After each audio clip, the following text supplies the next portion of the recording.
Assalamualaikum warahmatullahi wabarakatuh. Terima kasih sudah klik video ini. Semoga kita selalu diberikan kesehatan, kelancaran rizki, dan pastinya disukseskan oleh Allah, dunia dan akhiratnya. Amin, amin ya robbal alamin. Alhamdulillah, kita telah sampai di episode kita yang ke-15 dari kisah perjalanan hidup Rasulullah SAW. Pada episode kita kali ini, kita akan melanjutkan kisah perjuangan beliau dalam menyebarkan risalah Islam, menghadapi tantangan dari musuh-musuh Islam. Bukan untuk membalas dendam, bukan pula untuk kepentingan dunia, tapi demi menjaga cahaya Islam tetap menyala. Agar kelak kita, umat yang saat itu belum lahir, bisa menyebut nama Allah dan bisa bersujud dalam damai.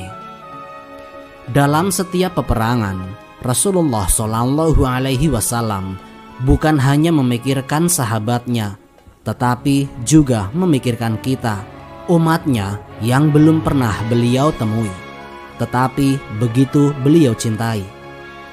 Sampai di penghujung hidupnya, yang beliau sebut bukan harta, bukan keluarga, tapi umati. Bagaimana Islam mengajarkan peperangan dengan kehormatan? Bagaimana strategi Rasulullah dalam menghadapi musuh tanpa pernah meninggalkan akhlak dan keadilan? Kisah ini bukan sekedar cerita. Ini adalah ajakan untuk merenung, untuk mendekat, dan untuk semakin mencintai Rasulullah SAW dengan sepenuh hati. Maka jangan lewatkan satu momen pun, karena di setiap detiknya ada hikmah yang bisa mengubah cara kita memandang kehidupan. Dukung terus channel ini dengan cara klik tombol subscribe dan tekan tombol lonceng notifikasinya, supaya channel ini bisa berkembang dan bisa memberikan manfaat bagi banyak orang. Bismillah, mari kita mulai ceritanya.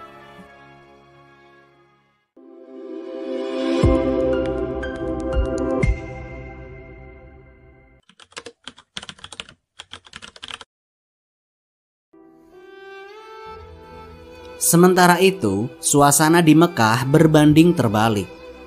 Al-Haisuman bin Abdullah Al-Husai bergegas memasuki kota, membawa kabar yang sangat mengejutkan. Pasukan Quraisy mengalami kekalahan besar. Para pemimpin, pembesar, dan bangsawan mereka tewas di medan perang. Awalnya orang-orang Mekah tidak percaya. Namun setelah menyadari bahwa Al-Haisuman tidak mengigau, seluruh kota dipenuhi jerit tangis. Abu Lahab yang tidak ikut berperang sangat terpukul dengan berita mengerikan itu. Tidak mungkin, serunya berulang kali. Keesokan harinya ia pun jatuh sakit dan menderita demam selama 7 hari sebelum akhirnya meninggal. Para pemimpin Quraisy pun berkumpul untuk menentukan langkah selanjutnya. Sekalipun kita berduka, jangan tunjukkan kesedihan secara berlebihan, ujar salah seorang di antara mereka. Jika Muhammad dan pengikutnya mendengar kita meratap, mereka akan mengejek kita habis-habisan. Yang lain juga menambahkan, jangan buru-buru menebus para tawanan. Jika kita datang terlalu cepat, Muhammad akan meminta harga yang terlalu tinggi. Kita tunggu saat yang tepat. Setelah beberapa waktu, orang-orang Quraisy mulai berdatangan untuk menebus tawanan mereka. Salah satunya adalah Mikhraj bin Hafs yang datang untuk menebus Suhail bin Amir.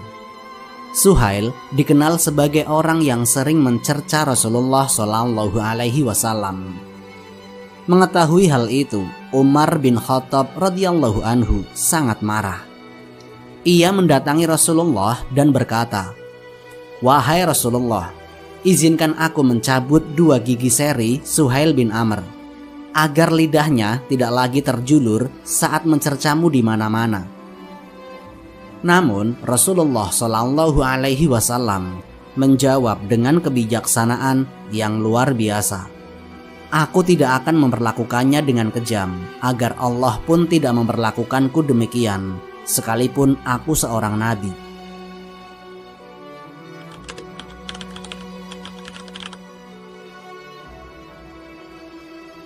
Seberapapun kuatnya orang-orang Quraisy menutupi kesedihannya, luka yang dalam itu tidak terbendung juga. Para wanita Quraisy selama sebulan penuh menangisi mayat-mayat para pejuang mereka. Mereka menggunting rambutnya sendiri, lalu membawa kuda dan unta orang yang sudah mati. Setelah itu, mereka menangis sambil mengelilinginya. Hampir semua wanita yang kehilangan kerabatnya melakukan hal yang sama, kecuali Hindun binti Utbah, istri Abu Sufyan. Ketiga orang yang mati dalam duel sebelum pertempuran adalah orang-orang terdekat yang sangat disayangi oleh Hindun. Utbah bin Rabi'ah adalah ayah Hindun, Syaibah bin Rabi'ah adalah pamannya, dan Walid bin Utbah adalah kakaknya. Belum lagi beberapa keluarganya yang lain yang juga gugur dalam pertempuran. Bisa dikatakan di antara wanita Quraisy, Hindunlah yang paling banyak kehilangan. Pantaslah jika ia menunjukkan duka cita lebih besar dibandingkan yang lain. Namun melihat Hindun tidak menangis, para wanita Quraisy keheranan. Beberapa dari mereka mendatangi Hindun dan bertanya, "Kau tidak menangisi ayahmu, saudaramu, pamanmu, dan keluargamu yang lain, wahai Hindun?" Hindun pun berpaling dan menatap kawan-kawannya dengan tajam. Para wanita itu terkejut. Bukan air mata yang mereka lihat di mata Hindun, melainkan api dendam yang berkobar-kobar. Dengan suara keras, Hindun menjawab, "Aku menangisi mereka supaya nanti didengar oleh Muhammad dan teman-temannya, supaya mereka bisa menyoraki kita, dan supaya wanita-wanita Khazraj juga bisa menyoraki kita. Tidak, aku harus menuntut balas kepada Muhammad dan teman-temannya. Haram bagi kita memakai minyak wangi sebelum kita dapat memerangi Muhammad." Hindun melanjutkan dengan penuh kemarahan, "Sungguh, kalau aku tahu bahwa kesedihan dapat hilang dari hatiku dengan menangis, tentu aku akan menangis. Tetapi kesedihan itu baru akan hilang kalau mayat orang yang telah membunuh orang-orang yang kucintai itu sudah kulihat dengan mata kepalaku sendiri." Setelah itu, Hindun benar-benar menjalankan sumpahnya. Ia tidak memakai minyak wangi atau mendekati suaminya. Ia pun terus membakar semangat dendam orang-orang Quraisy. Sampai akhirnya tiba saatnya perang Uhud. Abu Sufyan sendiri bersumpah tidak akan mencuci kepalanya dengan air sebelum ia kembali memerangi Rasulullah.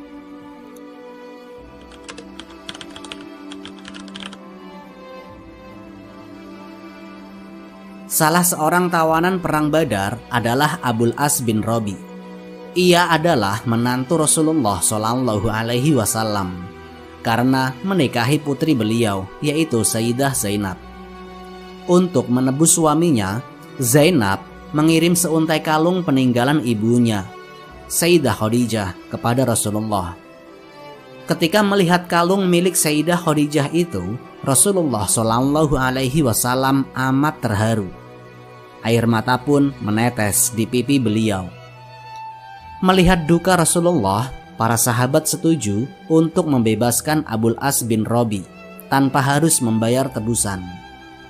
Rasulullah Shallallahu Alaihi Wasallam mengembalikan kalung Sayyidah Khadijah kepada Abul As dan meminta agar Abul As menceraikan Zainab. Menurut hukum Islam, seorang wanita mukmin memang tidak boleh menikahi laki-laki kafir. Abul As menyetujui permintaan itu.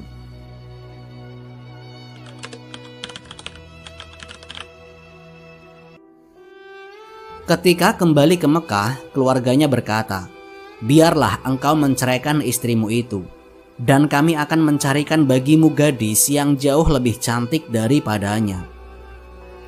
Namun Abul As amat mencintai Zainab.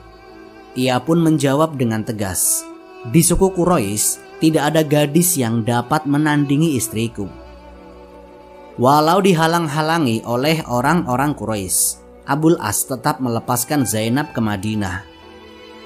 Namun, di tengah perjalanan, beberapa orang Quraisy mengganggu unta yang ditumpangi oleh Zainab, putri Rasulullah Shallallahu Alaihi Wasallam, yang saat itu sedang hamil terjatuh, dan peristiwa itu menyebabkan ia mengalami keguguran. Beberapa waktu kemudian, Abul As pergi membawa barang dagangan milik Quraisy. Namun, saat tiba di dekat Madinah, Abul As dipergoki oleh pasukan patroli Muslim. Semua barang bawaannya disita oleh kaum Muslimin. Abul As menjadi pilu. Jika ia pulang ke Mekah tanpa membawa harta hasil dagangan, maka investornya akan marah kepadanya. Dalam gelapnya malam, Abul As menyelinap masuk ke Madinah dan mencari perlindungan kepada Zainab. Putri tertua Rasulullah Shallallahu Alaihi Wasallam itu pun mengabulkan permintaan Abul As. Zainab melindunginya. Rasulullah Shallallahu Alaihi Wasallam kemudian mengingatkan bahwa Abul As sudah tidak halal lagi bagi Sayyidah Zainab.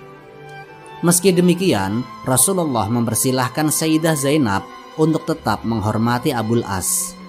Keduanya masih saling mencintai. Rasulullah tahu akan hal itu. Oleh karenanya, beliau selalu berdoa agar Abul As mendapatkan hidayah. Sahabat Rasulullah Shallallahu Alaihi Wasallam yang telah mengambil harta dan barang dagangan yang Abul As bawa segera mengembalikan kepada Abul As. Mereka juga menjamin keselamatan Abul As hingga tiba di Mekah. Akhirnya, Abul As pun bergegas pulang ke Mekah dan mengembalikan seluruh barang tersebut kepada pemiliknya. Lalu ia berkata dengan lantang, "Hai masyarakat Quraisy, masih adakah dari kalian yang belum mengambil barangnya?" "Tidak ada," jawab mereka. Dan mereka pun mengakui, "Engkau ternyata orang yang jujur dan murah hati." Kebaikan dan sikap mulia kaum muslimin pada saat membebaskan Abul As membuatnya merenung dalam-dalam. Dia teringat pada kebaikan Nabi Muhammad Shallallahu Alaihi Wasallam dan cinta sejati Sayyidah Zainab. Akhirnya di Mekah, Abul As membuat keputusan besar. Abul As memeluk Islam dan bersaksi bahwa tiada Tuhan selain Allah dan Muhammad adalah utusannya.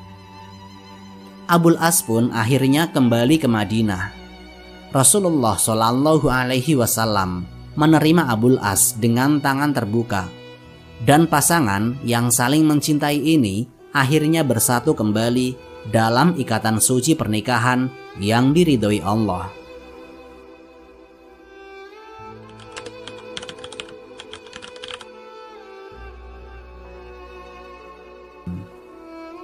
Berkenaan dengan peperangan tersebut, turunlah surat Al-Anfal. Surat ini merupakan komentar ilahi terhadap peperangan yang terjadi.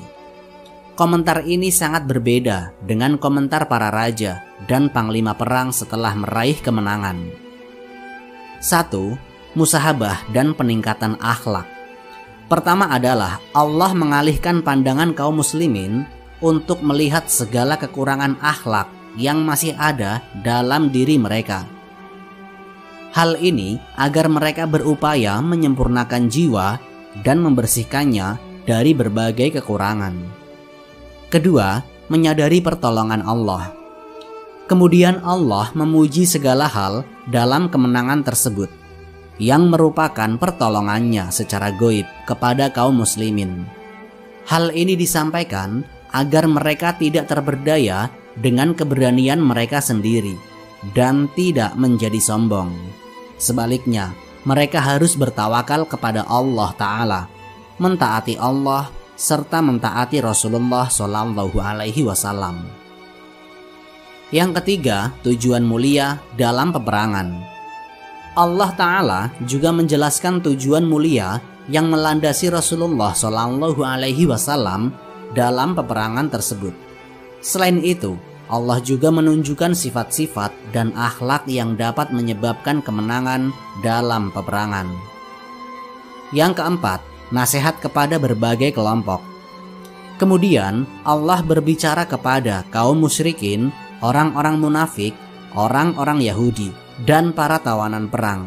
Allah menasehati mereka dengan cara yang baik dan membimbing mereka untuk tunduk dalam kebenaran. Selanjutnya, Allah berbicara kepada kaum muslimin mengenai masalah perampasan barang rampasan perang dan menetapkan prinsip-prinsipnya. Yang kelima, undang-undang peperangan dan perdamaian. Allah juga menetapkan hukum peperangan dan perdamaian yang sangat dibutuhkan oleh kaum muslimin. Saat itu, dakwah Islam telah memasuki fase baru, sehingga peperangan kaum muslimin harus berbeda dari peperangan orang-orang jahiliyah. Kaum muslimin memiliki kelebihan dalam akhlak dan nilai. Mereka menegaskan kepada dunia bahwa Islam bukan sekedar teori, tetapi mendidik umatnya secara praktis dengan asas dan prinsip yang diajarkan oleh Allah Subhanahu wa Ta'ala. Yang keenam, hukum untuk kaum muslimin di dalam dan di luar negara Islam. Allah juga menetapkan beberapa ketentuan dalam undang-undang negara Islam. Di dalamnya dijelaskan perbedaan antara kaum muslimin yang tinggal di dalam batas negara Islam dan mereka yang tinggal di luar batas negara Islam. Yang ketujuh, peristiwa besar di tahun kedua Hijriah.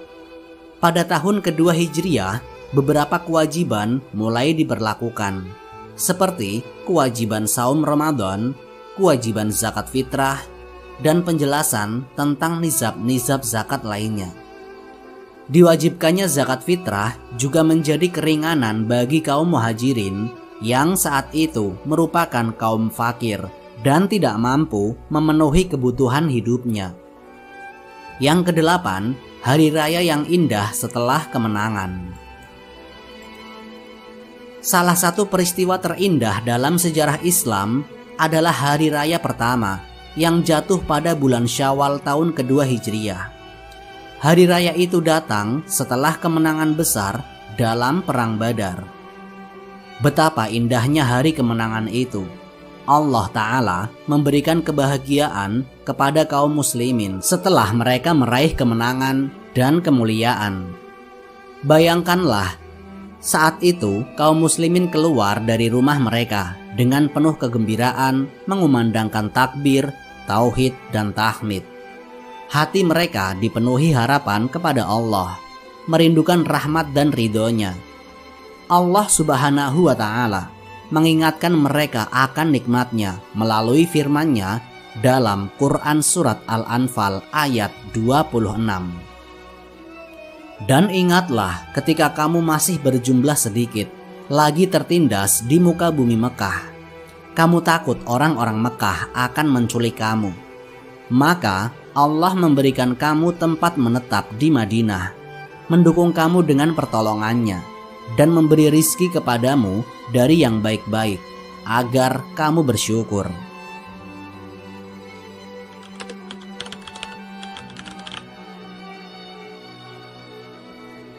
Awal permusuhan pasca Perang Badar. Perang Badar merupakan awal pertarungan bersenjata antara kaum muslimin dan kaum musyrikin. Peperangan ini menjadi titik penentu di mana kaum muslimin meraih kemenangan besar yang diakui oleh seluruh orang Arab. Orang yang paling menyesali akibat perang tersebut adalah mereka yang secara langsung mengalami kerugian besar, yaitu kaum musyrikin Quraisy yang merasa kekalahan ini menghancurkan harga diri dan kekuasaan mereka. Kaum Yahudi yang menganggap kemenangan kaum muslimin sebagai ancaman terhadap eksistensi keagamaan dan perekonomian mereka. Sejak kemenangan Badar, dua kelompok ini menyimpan kebencian mendalam terhadap kaum muslimin. Allah Subhanahu wa Ta'ala berfirman dalam Quran Surat Al-Ma'idah ayat 82. Sesungguhnya kamu dapati orang-orang yang paling keras permusuhannya terhadap orang-orang yang beriman, ialah orang-orang Yahudi dan orang-orang musyrik.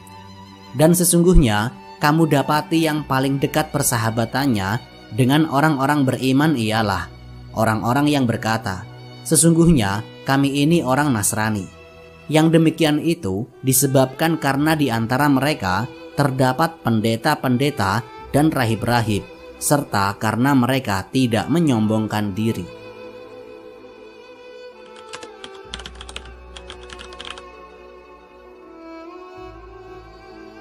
Di Madinah terdapat beberapa kelompok yang menjadi musuh dalam selimut bagi kaum muslimin. Kaum munafik yang dipimpin oleh Abdullah bin Ubay dan kelompoknya. Mereka berpura-pura masuk Islam karena kehilangan cara untuk mempertahankan kekuasaan mereka. Kedengkian mereka terhadap Islam bahkan lebih besar daripada kaum Yahudi dan musyrikin.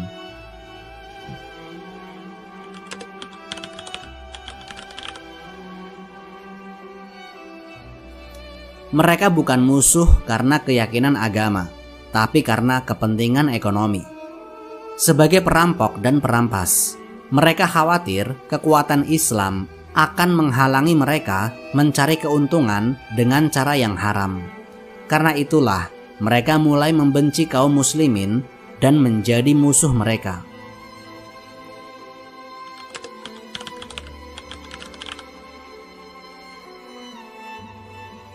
Berita pertama yang sampai kepada Nabi setelah perang Badar adalah tentang Bani Sulaim. Mereka berasal dari kabilah Ghatafan dan sedang menggalang kekuatan untuk menyerang Madinah. Mendengar kabar ini, Rasulullah SAW segera bergerak dengan pasukan kavaleri berkekuatan 200 personel menuju perkampungan Bani Sulaim.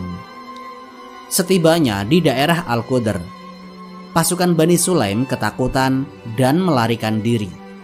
Mereka meninggalkan 500 ekor unta di sebuah lembah yang kemudian dikuasai oleh pasukan Madinah.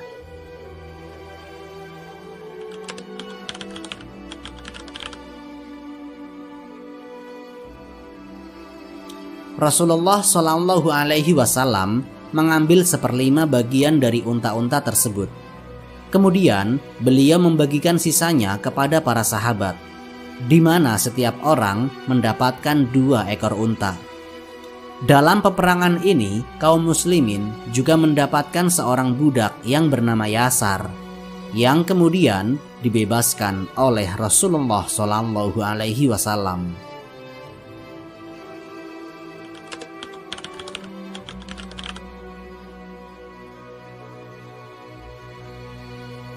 Rasulullah SAW dan pasukannya menetap di perkampungan Bani Sulaim selama 3 hari. Dan setelah itu beliau kembali ke Madinah. Saat itu urusan Madinah diserahkan kepada Saba bin Arfatah. Peristiwa ini terjadi pada bulan Syawal tahun kedua Hijriah, tepat 7 hari setelah perang Badar. Peristiwa ini menunjukkan bahwa kemenangan perang Badar bukanlah akhir dari tantangan bagi kaum muslimin. Justru sejak saat itu, mereka harus selalu siap menghadapi berbagai ancaman dari musuh-musuh Islam. Ya Allah, tolonglah Islam dan kaum muslimin.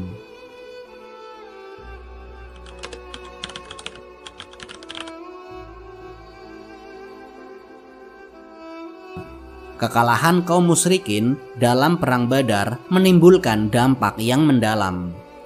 Kaum Quraisy di Mekah semakin marah dan dendam mereka terhadap Rasulullah SAW semakin membara.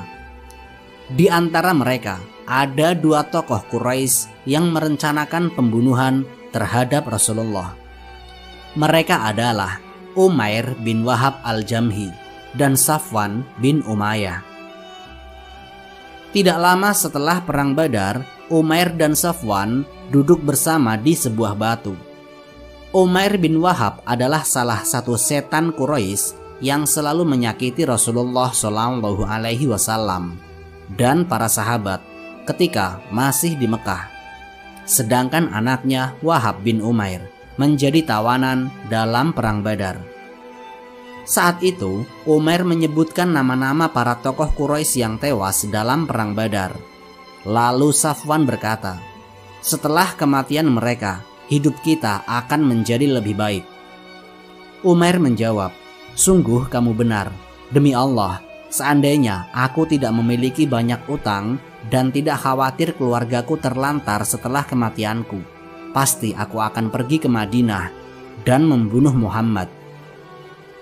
Aku memiliki alasan karena anakku sekarang menjadi tawanan mereka." Mendengar hal itu, Safwan pun berkata, "Jangan khawatir, aku akan menanggung semua utangmu dan menjamin keluargamu. Mereka akan hidup bersamaku selama mereka masih ada. Itu bukan hal yang berat bagiku." Maka Umair pun setuju dan berkata, "Rahasiakan rencana ini, aku akan melakukannya."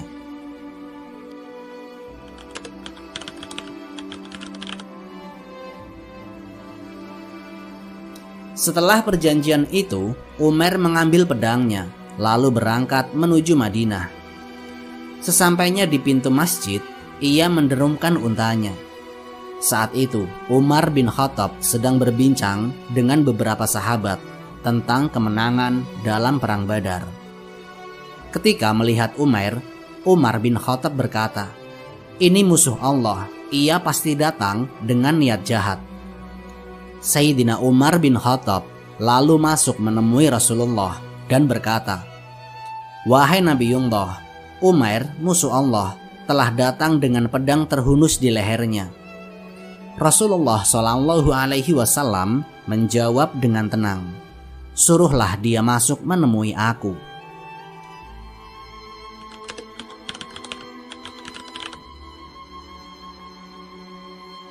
Sayyidina Umar membawa Umair menghadap Rasulullah sambil tetap memegang pedang Umair. Umar berkata kepada beberapa orang Ansor, "Masuklah dan duduklah di sisi Rasulullah. Jaga beliau dari orang jahat ini." Setelah melihat Umair, Rasulullah Shallallahu Alaihi Wasallam berkata, "Lepaskan dia, wahai Umar, dan mendekatlah ke sini, wahai Umair." Umair pun mendekat dan memberi salam dengan berkata, "Selamat pagi." Rasulullah menjawab, "Allah telah memuliakan kami dengan penghormatan yang lebih baik dari itu, yaitu dengan salam penghormatan penduduk surga." Lalu beliau bertanya, "Hai Umair, apa keperluanmu datang ke sini?" Umair pun menjawab, "Aku datang karena anakku menjadi tawanan. Perlakukanlah ia dengan baik." Rasulullah Shallallahu Alaihi Wasallam bertanya lagi, "Lalu untuk apa pedang yang ada di lehermu itu?" Umair berkata, "Semoga Allah memperburuk pedang ini. Apakah pedang ini masih berguna bagi kami?" Rasulullah Shallallahu Alaihi Wasallam lalu bersabda, "Berkatalah dengan jujur Umair, apa tujuanmu sebenarnya?" Umair tetap bersikeras, "Aku tidak datang kecuali untuk urusan anakku." Namun Rasulullah Shallallahu Alaihi Wasallam berkata, "Tidak, aku tahu tujuanmu.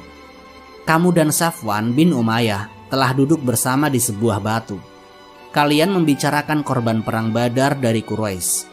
Lalu kamu berkata, seandainya aku tidak punya utang dan keluarga yang harus diurus, aku akan pergi membunuh Muhammad. Lalu Safwan menanggung utangmu dan menjamin keluargamu dengan syarat kamu membunuhku. Namun Allah telah menggagalkan rencanamu." Mendengar hal itu, Umair terkejut dan gemetar. Ia pun berkata, "Aku bersaksi bahwa engkau adalah Rasulullah. Dulu aku mendustakan wahyu yang kau bawa, tapi sekarang aku sadar tidak ada yang mengetahui perbincangan kami selain aku dan Safwan. Demi Allah, aku yakin tidak ada yang memberitahu engkau kecuali Allah sendiri. Segala puji bagi Allah yang telah menunjukkan aku kepada Islam dan membimbingku ke tempat ini."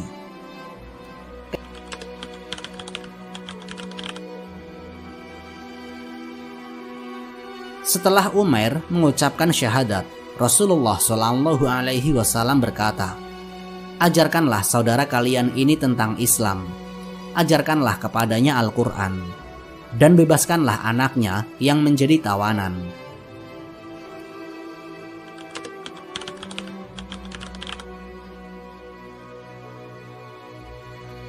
Sementara itu di Mekah, Safwan masih menunggu kabar tentang keberhasilan misi Umair.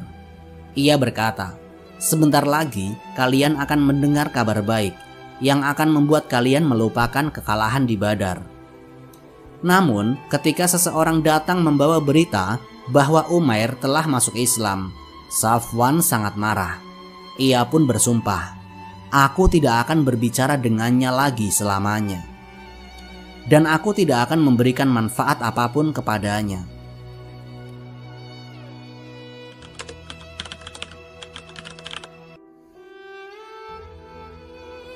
Setelah masuk Islam, Umair kembali ke Mekah. Di sana, ia mulai menyerukan Islam kepada orang-orang Quraisy. Melalui dakwahnya, banyak orang yang akhirnya masuk memeluk Islam.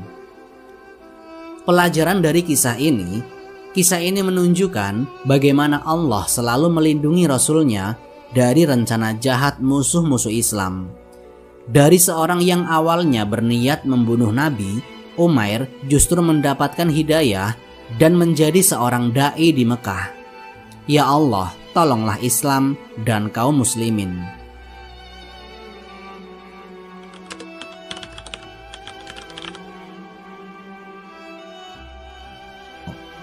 Pada perjanjian yang lalu antara Rasulullah SAW dan orang-orang Yahudi, kaum muslimin telah berusaha untuk melaksanakan isi perjanjian tersebut.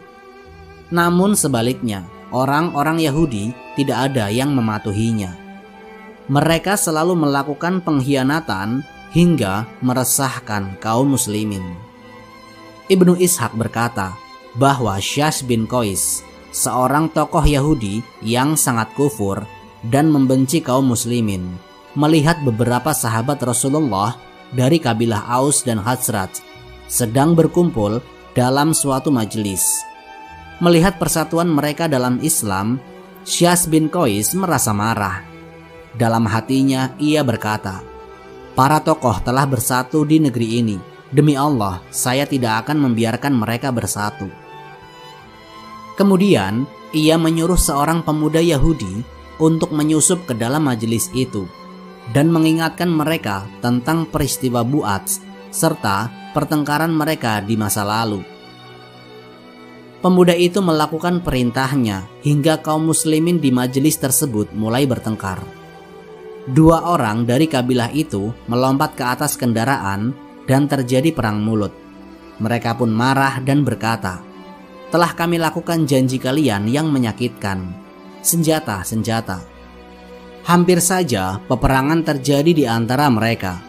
Ketika Rasulullah SAW mendengar hal ini, beliau segera datang bersama para sahabat dan berseru, "Wahai kaum muslimin, ingatlah Allah, Allah. Apakah kalian kembali kepada seruan jahiliyah, sementara aku masih di tengah-tengah kalian? Allah telah memberi kalian hidayah Islam, memuliakan kalian, menyelamatkan kalian dari kekufuran, dan menyatukan hati kalian. Mengapa kalian ingin kembali ke masa jahiliyah?" Mendengar seruan itu, kaum muslimin tersadar bahwa ini adalah tipu daya musuh mereka. Mereka pun menangis saling berangkulan dan kembali bersama Rasulullah dalam keadaan taat. Allah pun memadamkan tipu daya musuhnya, yaitu Syash bin Qais.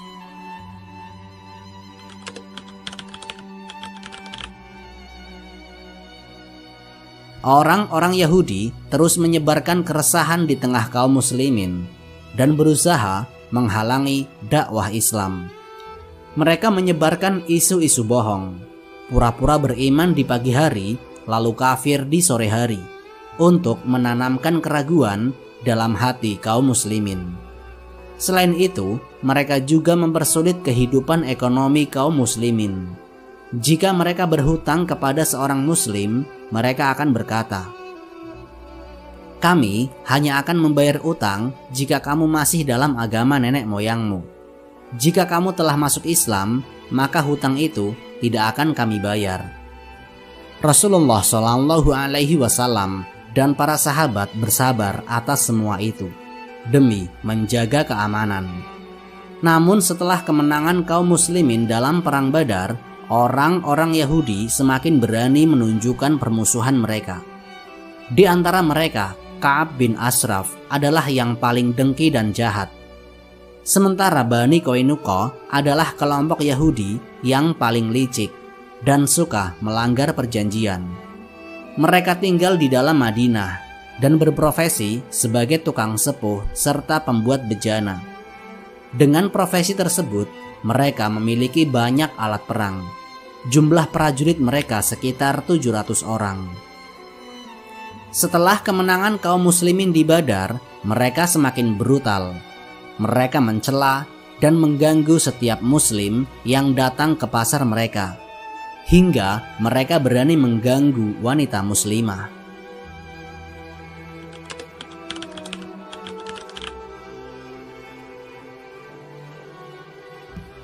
Ketika kejahatan mereka sudah memuncak, Rasulullah Shallallahu Alaihi Wasallam mengumpulkan mereka di pasar Bani Qainuqa dan menasehati mereka, "Wahai orang-orang Yahudi, masuklah ke dalam Islam sebelum kalian ditimpa oleh apa yang telah menimpa kaum Quraisy." Namun mereka dengan angkuh menjawab, "Hai Muhammad, janganlah engkau membanggakan kemenangan atas kaum Quraisy. Mereka itu tidak mengerti ilmu peperangan. Seandainya kami yang engkau hadapi dalam perang, niscaya engkau akan mengetahui siapa sebenarnya kami." Maka Allah Ta'ala menurunkan firman-Nya dalam Quran Surat Ali Imran ayat 12-13.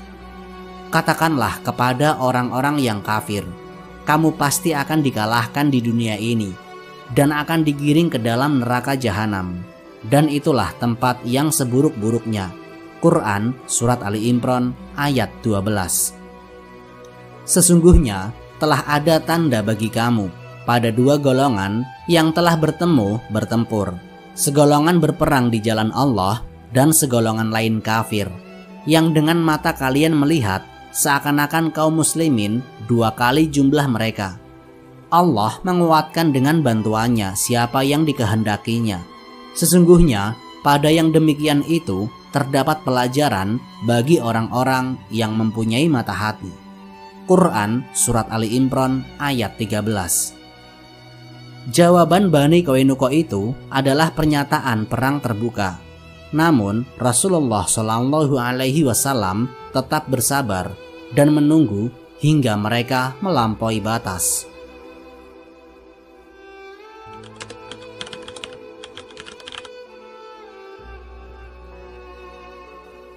Beberapa waktu kemudian, mereka melakukan tindakan biadab di pasar mereka.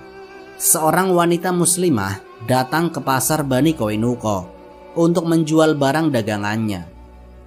Saat ia duduk di tempat seorang tukang sepuh, beberapa orang Yahudi menggodanya dan meminta agar ia membuka cadarnya. Wanita itu pun menolak. Tanpa sepengetahuannya, tukang sepuh itu mengikat ujung pakaiannya ke bagian belakang tubuhnya. Dan ketika wanita itu berdiri, auratnya terbuka, dan orang-orang Yahudi tertawa terbahak-bahak. Wanita itu berteriak meminta pertolongan. Seorang muslim yang melihat kejadian itu langsung menyerang dan membunuh tukang sepuh tersebut. Namun orang-orang Yahudi segera mengeroyok dan membunuh muslim tersebut. Peristiwa ini menjadi pemicu perang antara kaum muslimin dan Bani Qainuqa.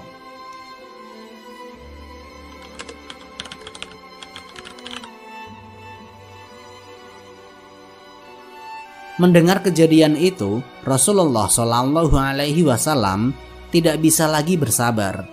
Beliau segera menyerahkan urusan Madinah kepada Abu Lubabah bin Abdul Munzir dan menyerahkan bendera pasukan kepada Hamzah bin Abdul Muthalib. Kemudian beliau bersama pasukan kaum muslimin berangkat menuju perkampungan Bani Qainuqa. Melihat kedatangan pasukan Rasulullah, orang-orang Yahudi dari Bani Qainuqa segera berlindung dalam benteng-benteng mereka.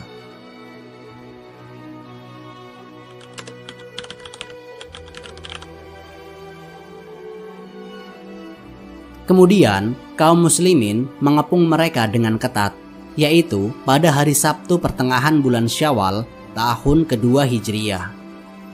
Pengepungan itu berlangsung selama 15 hari sampai awal bulan Dzulqa'dah. Allah Subhanahu wa Ta'ala timpakan rasa takut ke dalam hati mereka. Akhirnya mereka menyerah dan bersedia menerima hukumannya yang akan diputuskan oleh Rasulullah Shallallahu Alaihi Wasallam menyangkut budak, harta, istri, dan anak keturunan mereka. Ketika itu bangkitlah Abdullah bin Ubay bin Salul memainkan peran kemunafikannya. Dia mendesak Rasulullah agar memaafkan mereka dengan mengatakan, "Wahai Muhammad, perlakukanlah para sahabatku itu dengan baik. Mereka adalah para sekutu kabilah Khazraj yang salah seorang pemimpinnya adalah Abdullah bin Ubay." Permintaannya itu tidak ditanggapi oleh Rasulullah Shallallahu Alaihi Wasallam. Abdullah bin Ubay mengulangi permintaannya, tetapi beliau berpaling darinya sambil memasukkan tangannya ke dalam baju besinya, lalu berkata kepadanya, "Tinggalkan aku." Beliau marah dan wajahnya tampak berubah, lalu berkata lagi, "Celakalah kau, tinggalkan aku." Tetapi sang munafik Abdullah bin Ubay tersebut tetap saja pada keinginannya dan berkata, "Tidak, demi Allah, aku tidak akan meninggalkan engkau sebelum engkau memperlakukan para sahabatku itu dengan baik." 400 orang tanpa perisai dan 300 orang bersenjata lengkap yang telah membelaku terhadap semua musuh-musuhku itu. Apakah engkau habisi nyawanya dalam waktu sehari? Demi Allah, aku betul-betul mengkhawatirkan terjadinya bencana itu. Rasulullah Shallallahu Alaihi Wasallam memperlakukan si munafik tersebut yang baru sebulan menampakkan keislamannya dengan memberikan perhatian kepadanya. Beliau serahkan orang-orang Yahudi itu kepadanya dengan syarat mereka harus keluar dari Madinah dan tidak boleh hidup berdekatan dengan kota Madinah. Mereka pun keluar menuju daerah di sekitar Syam. Dan tidak lama kemudian sebagian besar dari mereka meninggal dunia. Rasulullah Shallallahu Alaihi Wasallam menerima harta kekayaan mereka. Dari harta tersebut beliau mengambil 3 keping uang, 2 baju besi, 3 pedang, 3 tombak, dan 1/5 ghanimah. Orang yang bertanggung jawab mengumpulkan ghanimah adalah Muhammad bin Maslamah. Wallahu a'lam bishawab. Demikianlah akhir dari episode ke-15 Sirah Nabawiyah kita kali ini. Semoga kisah yang telah kita bahas dapat memberikan hikmah dan inspirasi bagi kita semua dalam meneladani kehidupan Rasulullah Shallallahu Alaihi Wasallam. Jangan lewatkan episode berikutnya, di mana kita akan melanjutkan perjalanan penuh makna dari sirah beliau. Jika ada kesalahan dalam penyampaian atau kekurangan dalam penyajian, mohon dibukakan pintu maaf yang sebesar-besarnya. Akhir kata, wassalamualaikum warahmatullahi wabarakatuh.